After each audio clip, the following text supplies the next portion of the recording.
Hello, this is Dan with the Homegrown Food Forest. Right now it's the end of June and we're going to show you a little bit about our mangoes, and we're in Central Florida Zone 9B. Behind me, this is a Cogshall mango. It's a Condo variety. It stays pretty small, and that's good because the space that it's planted in is between the curb and the sidewalk in our front yard. This particular variety we had it for about 5 years now, and it started off as a grafted tree that we got from a nursery. The grafted trees tend to produce better, and they're basically true to the variety. You take a branch like this from a mother plant and graft it onto a seedling, and that's how we had purchased that plant in a 3-gallon. This plant basically started flowering back in March, and we're in the end of June now, and some of these are getting to be the point that they are ripe. We started out with 65 mangoes on this particular tree, and we've eaten a couple of them so far. A couple of them had gotten eaten by critters, and we're going to go around and pick a couple of them.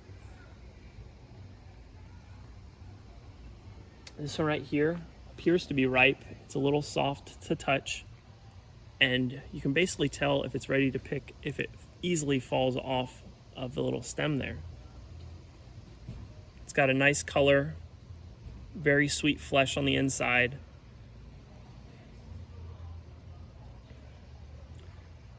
And we'll be showing you linking the description of our tasting video in this as well.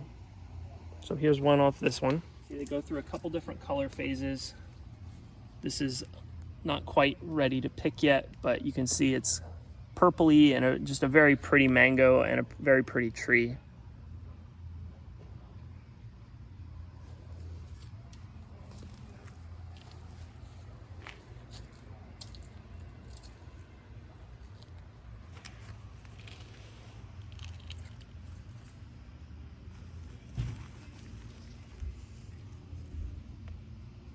Not quite ready. So these you can kind of tell when they're ready. If you twist it to about 90 degrees, if they come easily off of the stem there, this one is ready. You can see the sap coming out of there. It's got a very fragrant, floral, tropical scent to it. And the sap latex can be a skin irritant to certain people. It has the same properties as like poison ivy, so just be careful if you are allergic to it, and we'll actually wipe this sap off because it does cause the fruit to ripen a little quicker and go bad.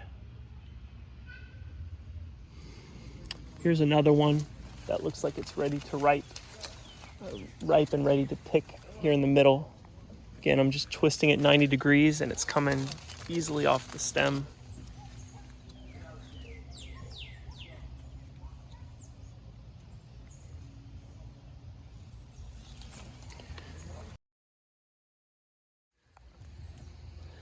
So with 65 mangoes, we've had people inquire on what we do with all of them.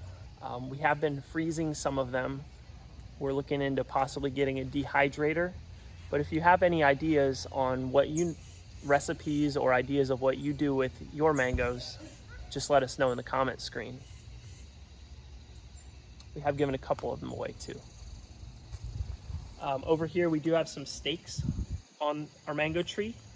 Some of these had a little bit too much fruit on them and the fruit was touching the ground, so we do have it staked up a little bit to where it's not rotting.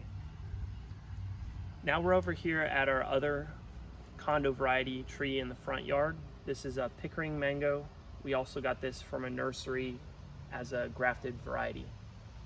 This tree is about 6 months younger than the Cogshall, and it's only about 5 feet tall. We trim both of these mangoes, and we will have a video down the road once we're done harvesting of how we trim our mangoes to keep them small and also help with the fruit production. This one has less fruit than the other one. We already picked one of them, but right now there are 5 or 6 other ones on this particular tree. These fruit are slightly larger than the Cogshall, and they have a little bit more coconut undertones with the flavor.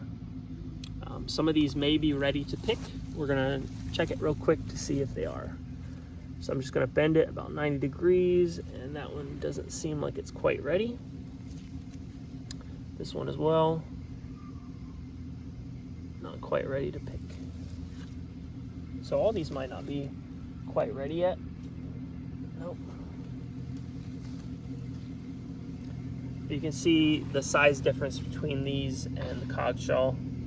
I'll go grab one of the other ones and we'll do a little comparison with them. So this one is the Pickering, and this one over here is the Cogshall. With all of our trees, we have mulch around the root ball. We replace this about once or twice every year to retain moisture, and it does release the nutrients in there. I also do a foliar spray with these trees about once or twice a month to keep the leaves looking nice. And we do some other ones like fish emulsion and some other fertilizers, which we'll also put in the description below.